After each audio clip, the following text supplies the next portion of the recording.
भगवान वासुदेव श्री कृष्ण की जय। ओम नमो भगवते वासुदेवाय। ओम नमो भगवते वासुदेवाय। श्री कृष्ण गोविंद हरे मुरारी, हे नाथ नारायण वासुदेव। श्री कृष्ण गोविंद हरे मुरारी, हे नाथ नारायण वासुदेव। राधे कृष्ण राधे कृष्ण राधे कृष्ण राधे कृष्ण। द्वारकानाथ की जय, केशव की जय, माधव की जय, राधा रानी की जय। आज का प्रसंग बहुत ही सुंदर, बहुत ही अच्छा है। भगवान वासुदेव श्री कृष्ण को मण की चोरी लगती है। मण ढूंढने के लिए उनको मण की चोरी सत्राजीत लगाता है। इस प्रकार भगवान वासुदेव श्री कृष्ण मणि को ढूंढने के लिए निकलते हैं। और आज भगवान वासुदेव श्री कृष्ण का जामवंती से एवं सत्यभामा जामवंती दोनों से आज विवाह होगा। वही प्रसंग हम आपको विस्तार से सुना रहे हैं। इस प्रकार सुखदेव जी कह रहे हैं, हे राजन, पहले तो घबराए श्री कृष्ण को सोच समझ वहां आते हैं जहां उग्रसेन, वसुदेव और बलराम सभा में बैठे थे। और इस प्रकार कहते हैं, महाराज उग्रसेन से कह रहे हैं, महाराज हमें सब लोग कलंक लगा रहे हैं कि कृष्ण ने प्रसेन को मारकर मर ले ली है। इससे आपकी आज्ञा पाऊं तो प्रसेन और मणि को ढूंढने के लिए मैं जाता हूं। इस प्रकार वह आज्ञा लेके जाते हैं, जिससे मेरे ऊपर लगे हुए कलंक अपजस छूटे। इस प्रकार श्री कृष्ण जी वन को चल देते हैं। कुछ दूर जाते हैं, घोड़े के चरण चिन्ह उनको दिखाई देते हैं। देखते ही देखते वहां जा पहुंचते हैं जहां सिंह ने तुरंत समेत प्रसेन को मार के खाया था। दोनों की लाश और सिंह के पांव के क्षण चिन्ह दिखाई देते हैं। इस प्रकार वहां प्रसेन की भी लाश पड़ी थी और घोड़े की भी लाश पड़ी थी। तब भगवान वासुदेव ने सोचा कि कहीं न कहीं इनको शेर का जब चिन्ह देखे, शेर मार के इनको गुफा में ले गया है। तब श्री कृष्ण साथ ले वहां जाते हैं और एक अंधी महाभयावनी गुफा थी। उसके द्वार देखते क्या है कि सिंह मरा पड़ा है। आगे जाते हैं तो गुफा के द्वार पे सिंह भी, शेर भी मरा पड़ा दिखाई देता है। इस प्रकार ऐसा सुखदेव जी कह रहे हैं, हे राजन, तब इस वन में ऐसा बड़ा कौन जंतु आया जो शेर को मारा है। इस प्रकार संशय में डाल रहा है।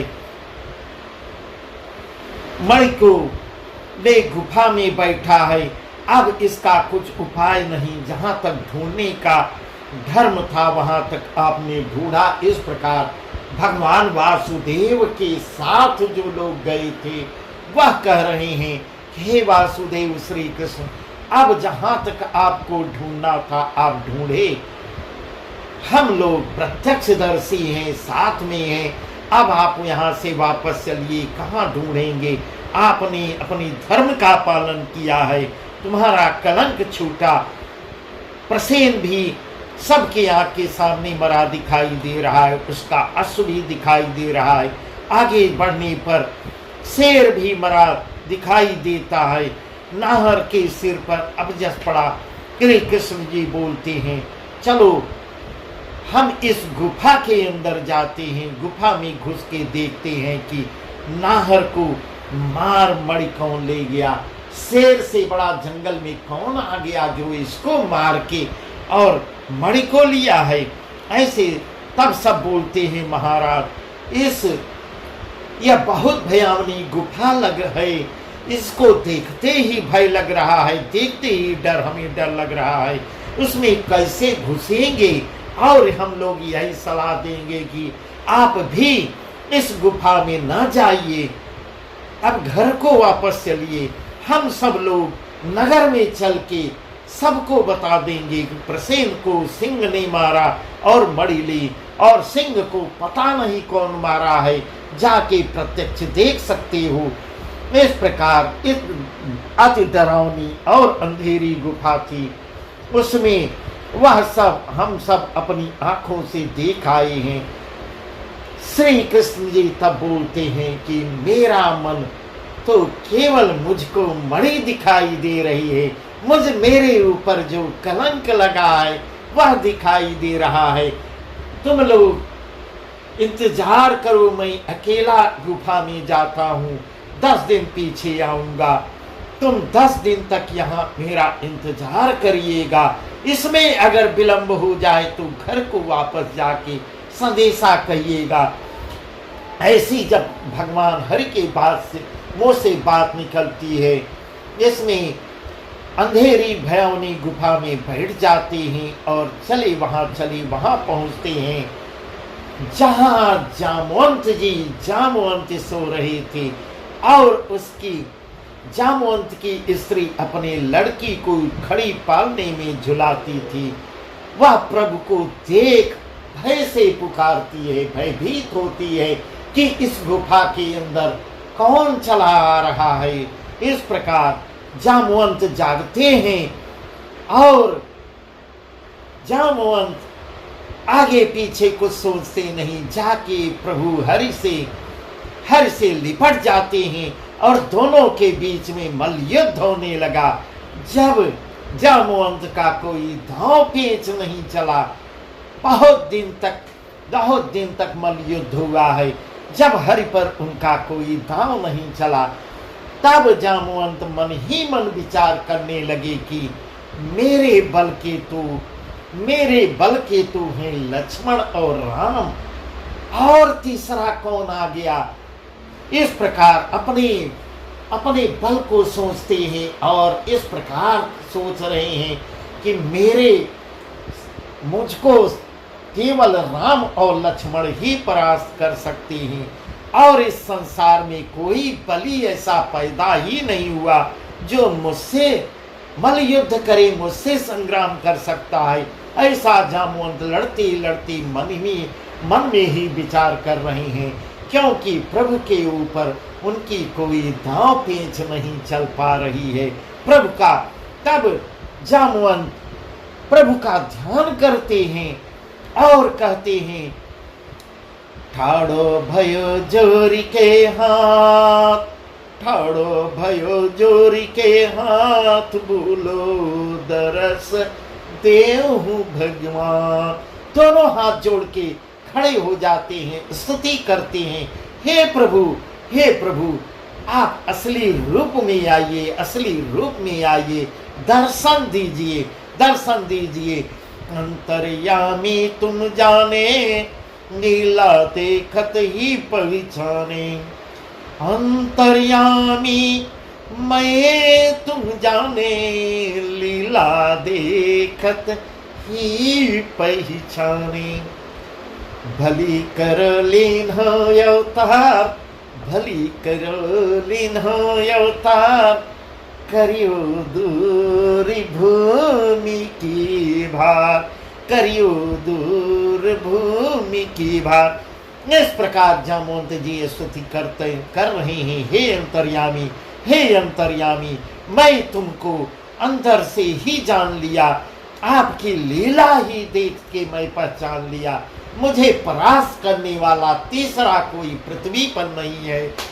राम और लक्ष्मण के सिवा मुझे कोई परास्त नहीं कर सकता। मैं आपकी लीला देखते ही आपको पहचान लिया। बहुत अच्छा किया प्रभु, आपने अवतार लिया और पृथ्वी का भार हरण करने के लिए आपने अवतार लिया। यह मुझे बहुत अच्छा लग रहा है।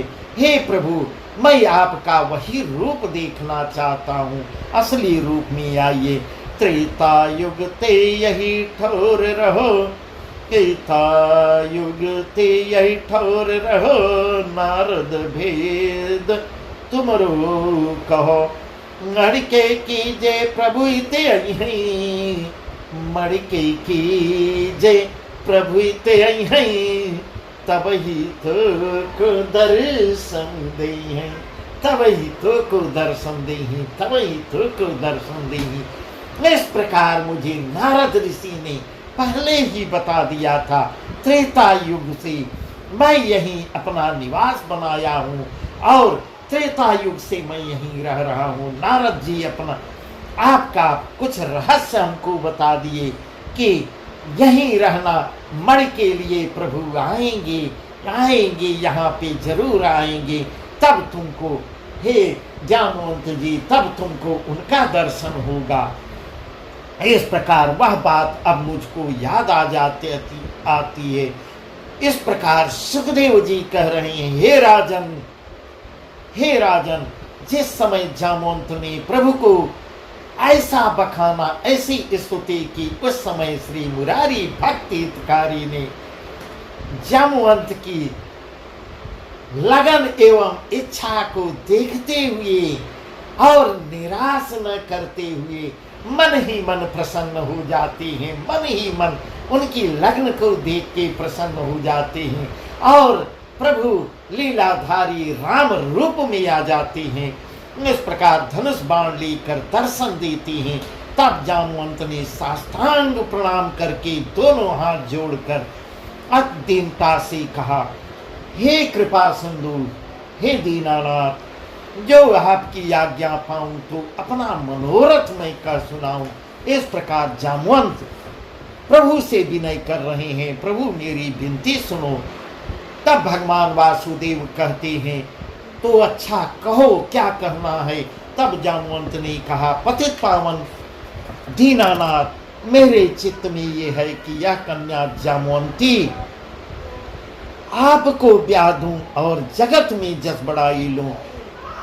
यह कह जामवंत ने वेद की विधि से अपनी बेटी की ब्याह करते हैं, सारी वेद रीति से अपनी कन्या जामवंती की प्रभु के साथ शादी करते हैं और उसके साथ में यह मणि भी दे देते हैं, मणि भी रख देते हैं।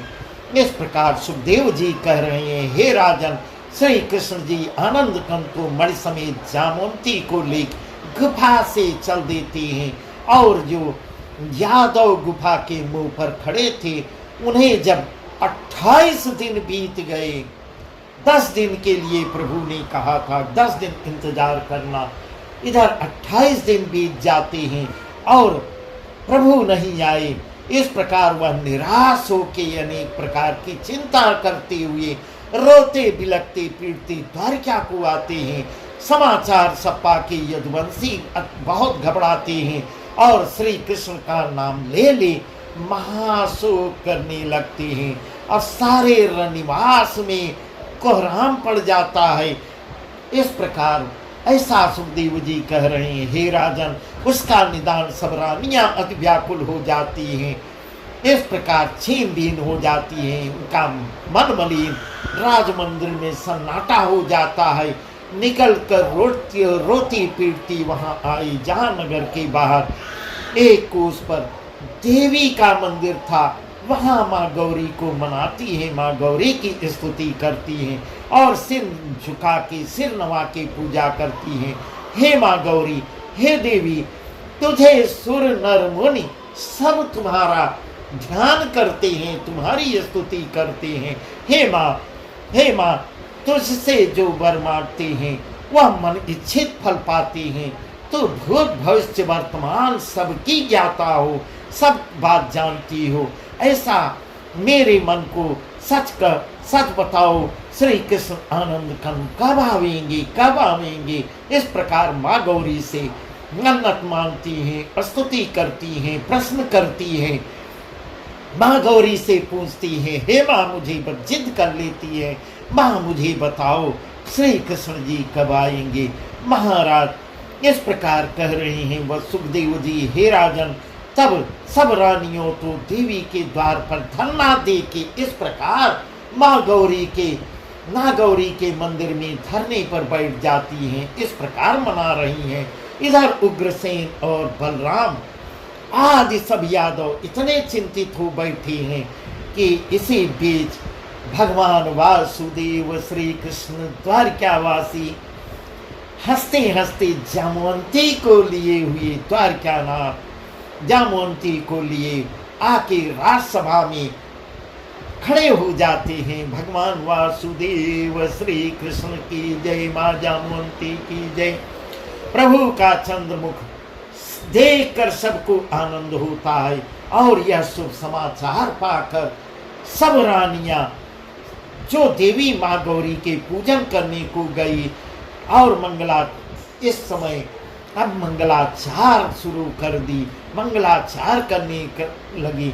इस प्रकार सुखदेव जी कह रहे हैं, हे राजन, श्री कृष्ण जी सभा में बैठते ही सत्राजीत को बुलवाते हैं, जो उनको मड़की चोरी का कलंक लगाया हुआ था उसको बुलवाते हैं और वह मणि देकर कहा हमने न ली थी, तुमने झूठ मूठ की हमको कलंक दिया था। इस प्रकार उसको देके मणि को देकर उसको लज्जित करते हैं। यह मणि जामवंत कपि छीनी सुता समेत मोहितिनी दीनी। यह मणि जामवंत कपि छीनी सुता समेत मोहितिनी दीनी। यह मणि जो है जामवंत छीन के ले गए थे, जो शेर को भी मार के जामवंत गुफा में वहां अपना डेरा बनाए हुए हैं, गुफा में निवास करते हैं, वह शेर को मार के जामवंत जी छीन के ले गए थे, जिन्होंने अपनी कन्या समेत मुझे यह दान में दिया है। इस प्रकार भगवान वासुदेव बता रहे हैं। मड़िले तब हिचलो सिरनाय सत्राजीत मन सोचत जाय। मड़िले तब हिचलो सिरनाय, उसका शर्म से सिर लज्जित हो जाता है, शर्म से सिर लज्जित हो जाता है। सत्राजीत मन ही मन सोचता हुआ मणि को लेकर चला जाता है कि हरि अपराध कियो मैं भारी, हरि अपराध कियो मैं भारी। कितना बड़ा मैंने हरि के साथ, भगवान के साथ अपराध किया है। उनको भी अनजाने में अनजाने दीन ही कुलगारी, अनजाने दीन ही कुलगारी। अनजाने में मैंने क्या क्या उनको कलंक लगवा दिया। इस प्रकार वह सोचता है। यादो पति ही कलंक लगायो, यादो पति ही कलंक लगायो, मड़के काजे बैर बढ़ायो, मड़के काजे बैर बढ़ायो। अब यह दोष कटे सो कीजे, सत्यभामा मणि कृष्ण ही दीजे, सत्यभामा मणि कृष्ण ही दीजे। इस प्रकार मन ही मन सोच रहा है। उसको उसके घर परिवार संग साथ वाले भी सलाह देते हैं कि सत्यभामा जो है, अब मणि सहित सत्यभामा को कृष्ण को दो और कलंक अपने ऊपर लगे अपजस को मिटाओ। तुम्हारे ऊपर तुम झूठा निरपराध भगवान वासुदेव के ऊपर कलंक लगाए हो। अब इसको मिटाने के लिए तुम सत्यभामा को मणि के समेत दो। इस प्रकार सुखदेव जी कह रहे हैं, हे राजन, ऐसी मन ही मन सोच विचार करता मणि लिए मन मारे उदास मन में सत्राजीत अपने घर जाता है। उसने सब अपने सगे संबंधियों को बुलाकर, स्त्री के बुलाकर सबसे कहता है। उसकी स्त्री भी कहती है, स्वामी यह बात तुमने अच्छी विचारी हो। इस प्रकार उसको सब अच्छे सलाह दे रहे हैं। सत्यभामा हरि को दीजिए और जगत में यश लीजिए। इस प्रकार उसकी पत्नी भी कहती है कि हे कंत, सत्यभामा को भगवान वासुदेव को दे और जगत में जस ले। इस प्रकार सत्राजीत ने एक ब्राह्मण को बुला के शुभ लग्न मुहूर्त ठहराया। रोरी अक्षत रुपया नारियल की थाली में घर पुरोहित के हाथ श्री हरि के यहाँ टीका भेजता है। इस प्रकार ऐसा वर्णन कर रहे हैं। और भगवान वासुदेव उसको स्वीकार करते हुए बड़े धूमधाम से मोर बांध कर ब्याने को आते हैं। और बांध के ब्याने आते हैं। तब सत्राजीत ने सब रीति भात कर वेद की विधि से कन्यादान किया और बहुत सा धन दे कौतुक यौतुक में मणि को भी रख देता है। मणि सहित सत्यभामा को विदा करता है। मणि को देखते ही हरि ने उसे निकाल बाहर किया और कहा, यह मणि हमारे किसी काम की नहीं, यह मणि हमारे किसी काम की नहीं। भगवान वासुदेव श्री कृष्ण की जय। भगवान वासुदेव ने उसको ठुकरा दिया, यह मणि हमारे किसी काम की नहीं, जिसमें हजारों करोड़ों मणियां हैं, अनगिनत मणियां हो, उसको मणि की क्या जरूरत है। इस प्रकार ऐसे सुखदेव जी कह रहे हैं, हे राजन, भगवान वासुदेव मणि को ठुकरा देते हैं, यह मणि हमारे किसी काम की नहीं, तुमने सूर्य की तपस्या करके पाई है।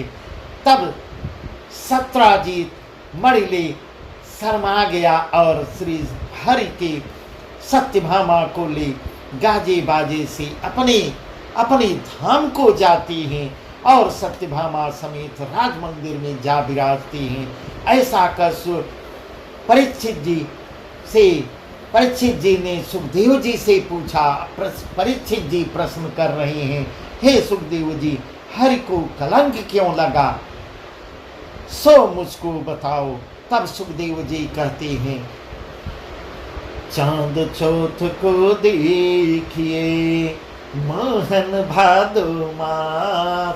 इस प्रकार जब परीक्षित जी प्रश्न करते हैं, आखिर प्रभु को कलंक क्यों लगा, उसका कारण मुझे बताओ, हे मुनिवर बताइए मुझसे।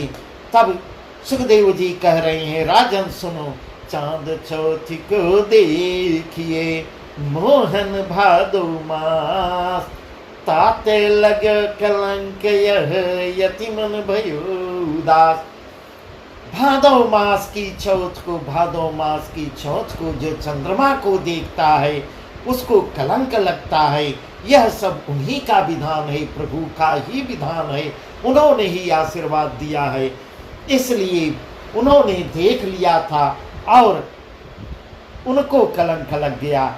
जो भादों की चौथ को चांद निहारे कोई, जो भादों की चौथ को चांद निहारे कोई, यह प्रसंग श्रवण सुने ताहि कलंकन होय। भगवान वासुदेव श्री कृष्ण की जय। इस प्रकार सुखदेव जी कह रहे हैं, हे राजन, जो भादों की चंद्रमा को देखेगा और कलंक से अगर बचना होगा तो यह कथा उसको सुनना होगा, यह कथा सुनेगा, उसको कलंक नहीं लगेगा। इस प्रकार ऐसा वर्णन कर रहे हैं। बस आज का प्रसंग यहीं तक, आगे का प्रसंग है शतधन्वा का वध करेंगे प्रभु, जो भी बहुत ही सुंदर है, वह हम आपको कल बताएंगे। भगवान वासुदेव श्री कृष्ण की जय। ओम नमो भगवते वासुदेवाय, ओम नमो भगवते वासुदेवाय। श्री कृष्ण गोविंद हरे मुरारी, हे नाथ नारायण वासुदेव। श्री कृष्ण गोविंद हरे मुरारी, हे नाथ नारायण वासुदेव। राधे कृष्ण राधे कृष्ण राधे कृष्ण राधे कृष्ण। द्वारका नाथ की जय, केशव की जय, माधव की जय, राधा रानी की जय।